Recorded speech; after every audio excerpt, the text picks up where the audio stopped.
it's one thing for us to engage in online teaching when we have some really thoughtful courses that have been designed for online. It's another thing entirely to be developing courses for hybrid models that maybe you'll teach online, maybe you teach residential, maybe you'll teach both, and you don't know when.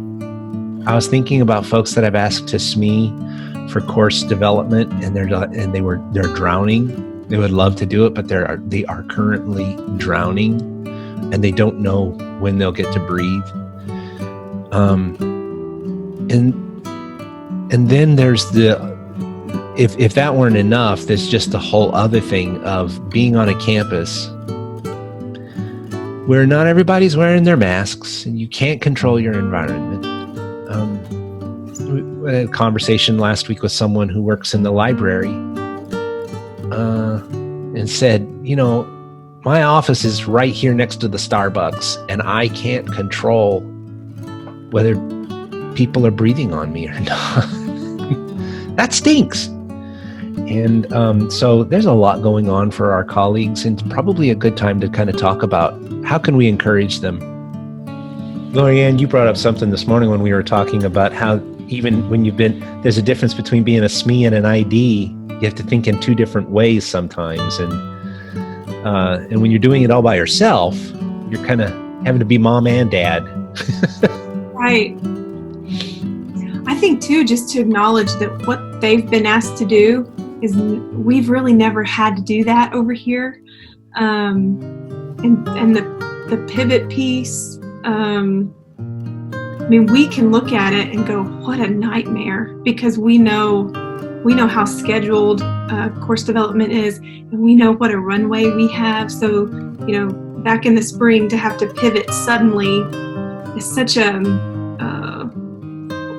just the amount of work we can all imagine if we were trying to build the course while we were teaching it, and just pivoting mediums in the middle like that. I would just add that as someone who came from the Abilene campus, and I personally miss being on campus, love AC Online too though, and what I'm surprised with is that the culture of ACU, whether it's in person or online, I can still feel like I'm at ACU online, and a lot of that is due to the students. And so on top of what others have said, asking for help, especially with the technology, and relying on those supports, rely on yourself and the fact that what you bring to your courses, what your students bring, is still matters. It's still ACU and can still be encouraging. It has been to me. I can't help but think about the beauty of the unknown. I don't know that you guys experience this when you're teaching, but many times in the classroom, whether it's online or live, I like to have control. I know what we're going to do this day. I know what we're going to do this day. I know how I'm going to navigate this. Oh, I've answered that question before. Here's the answer, right? And I've realized, especially in the last year, that was all under my control and under my wisdom and not under the Lord's. And I would, admittedly, this is very easy to say, not working at ACU Abilene right now, but I think we'll really look back in December and go, look at what God did. Look at the miracles he did in my classroom. Look how he changed my teaching. Look at the messages that he gave. And when I'm controlling that in the classroom, there's no room for him. But in these impossible, unknown times, there's a lot more room for him. And I think that this opportunity to provide his glory in our classrooms is going to be really exciting. It's not easy in the midst of the desert, but it's a glorifying time when we look back, when we finally get to the land, of his deliverance. And I'm excited about that and hearing those stories.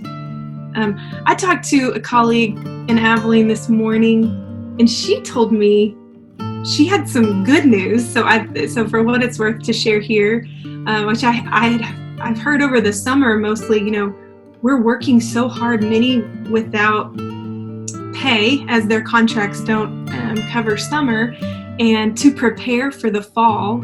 And she said, we're so grateful for the students that that they feel really proud. There's kind of this collective, don't we have wonderful students?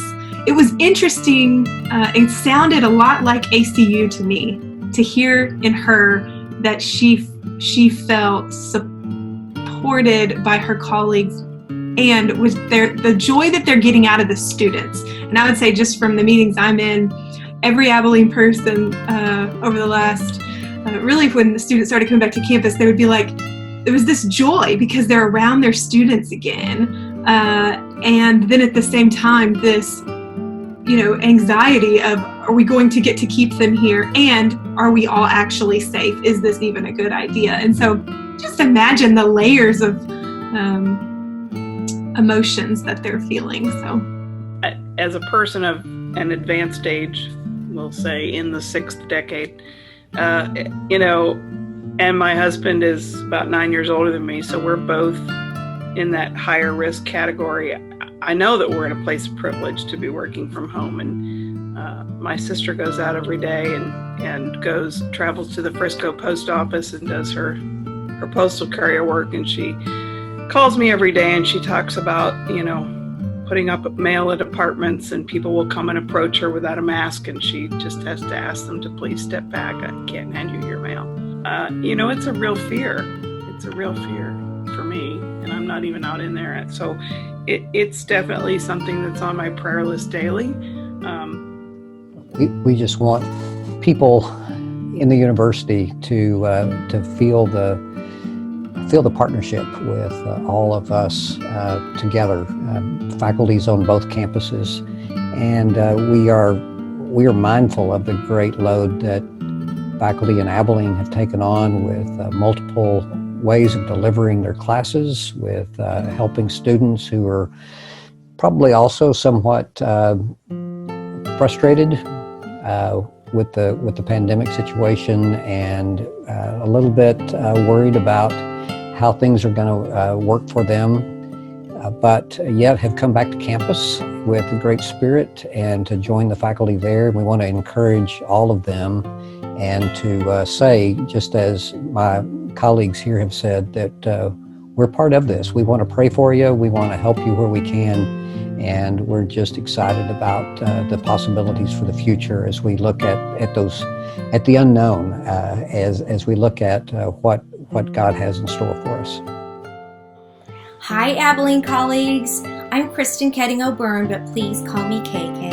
I think you're amazing for pivoting so quickly and amazingly well to teaching in the online environment. I've been doing this for a while, and I wanted to share a couple of tips that have helped me over the years.